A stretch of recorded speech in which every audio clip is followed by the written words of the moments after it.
este pagador, que parece ser que te queda dinero.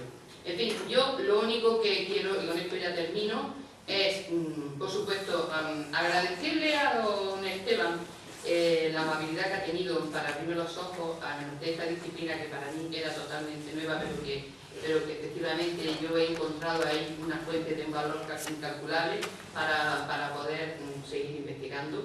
Y sobre todo agradecer que me haya invitado a este encuentro donde por supuesto me ha encantado todo lo que he estado viendo aquí, no solamente lo que se ha presentado aquí, sino incluso la gente con la que hemos convivido, a la que, bueno, pues, en el lugar donde estamos, y muchas gracias a todos.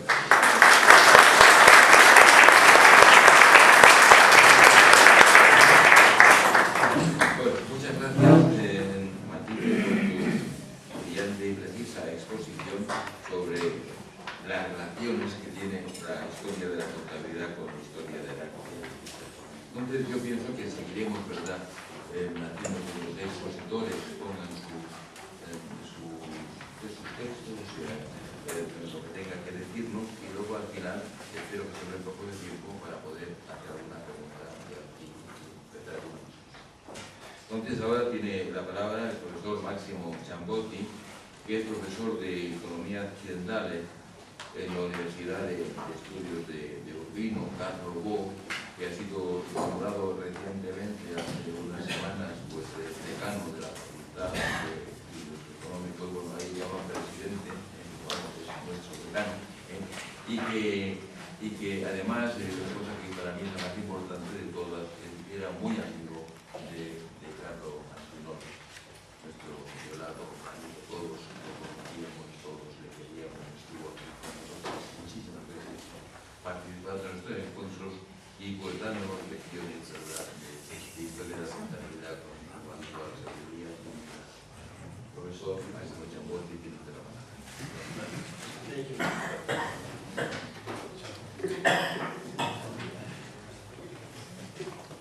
Thank you, Professor Esteban Delgades, invited me to speak about this theme, very difficult, accounting history and social political history. In what language speak? Spagnolo or Italiano?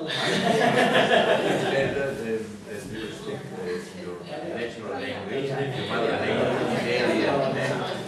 English.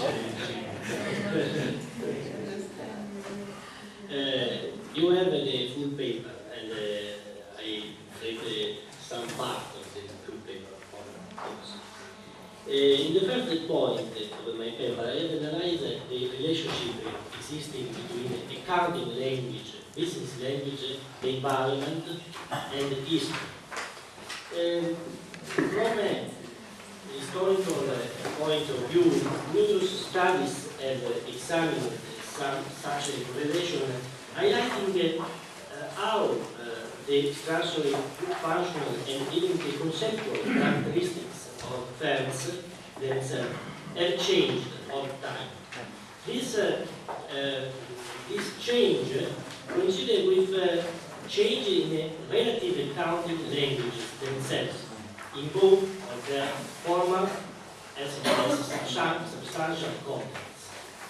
The history of accounting began precisely in order to study the aforementioned correlation, and I try to recall some traits of accounting history in Italy, especially in Italy, and some methodological aspects of various fields of historical research. You find history of accounting.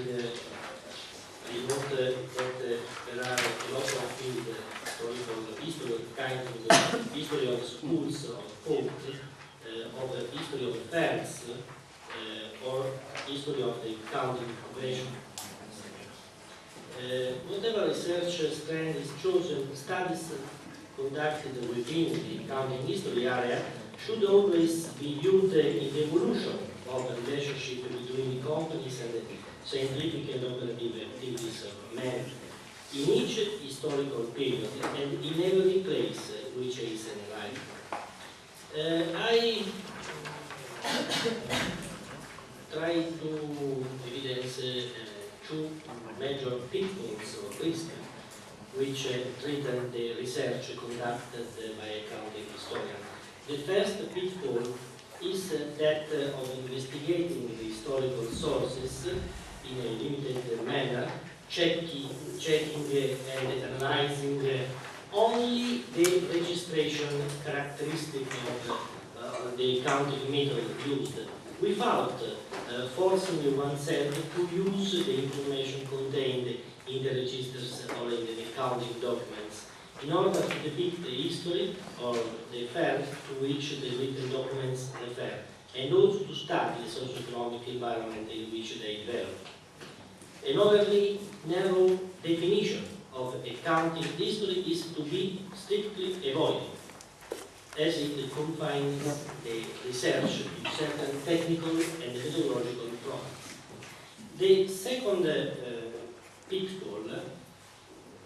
second pitfall, in my opinion, is more dangerous than the first, is that of researching and investigating historical facts, perhaps on the basis of the study of the registers or accounting documents, however, starting from an interpretation of those data upon which everything about the facts themselves has been decided upon a priori according to an ideological standpoint.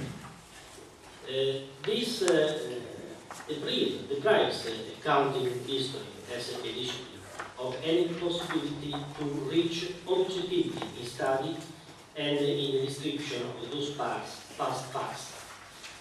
In that sense, it's easy to agree with the critical opinion expressed by Esteban Hernandez on the theoretical basis of the new accounting history founded on a central paradigm which is part and parcel of the behavioral and organizational accounting school of thought.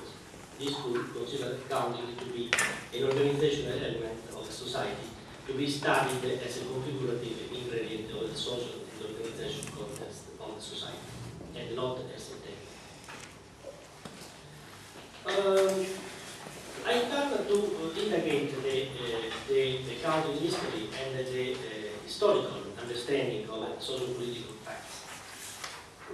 The purpose of my presentation is to examine the relationship existing between the historic study of accounting entries and the interpretation of historical facts of the social and political nature emerging from such entries.